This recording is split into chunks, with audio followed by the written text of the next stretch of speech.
guys, ito po yung Yokohama Cainta branch po. Ayan. Ayan, malapit lang po siya sa ano, gilid lang po siya ng Robinson Pigar. Ayan. Ito yung Robinson Pigar po. Pagaling ka ng ano po ng Life Homes, ayan po. Papunta po siya dito sa Robinson. Ayan. Harap po kami ng BPI. Alam nyo ba ang pinakamurang e-bike sa Cainta?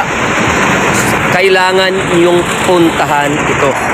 Kasi nag-sale sila and then napakaraming magagandang unit at saka good quality. Yes, high quality ang mga unit nila. Dating naman sa quality sa e-bike, ang Yokohama talagang tested and proven na yan sa mga market, no?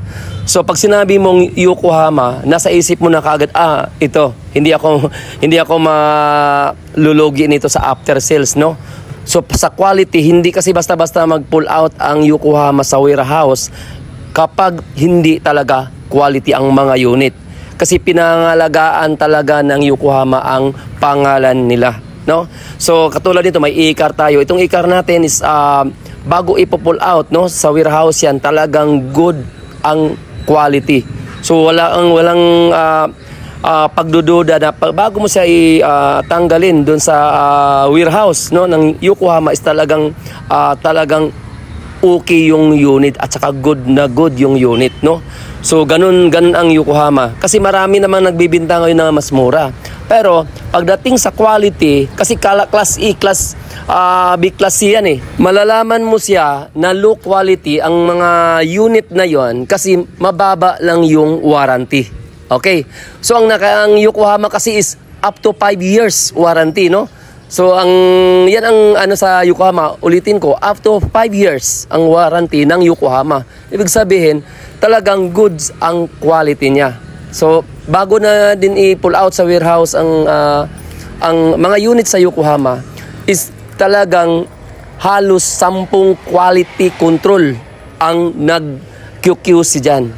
So talagang hindi siya malusutan, para siyang mga motor, no, na galing sa at saka dito naman kumpleto ang mga parts. So yan ang ano yung Yokohama, no. So kung saan ang mas mura din ang Yokohama. So pagdating sa quality, talagang the best yung quality nila. So ganun yan, malalaman nyo dyan sa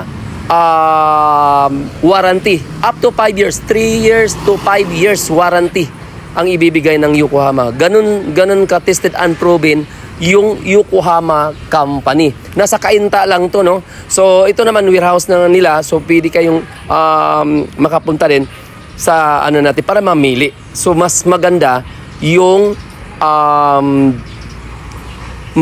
matry ninyo ang Yokohama company pagdating sa quality ng mga e-bike. Mura pa rin, no? So ganun ka quality. Malalaman niyo siya sa warranty.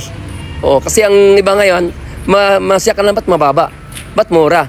Pero pagdating sa after sales yan, nga ka. Ganun naman yun eh. So yan ang karamihan. Pero dito, tingnan mo nyo naman ang warranty. Napakataas. 3 years warranty, ha? 3 years warranty. So ganun ang Yokohama company.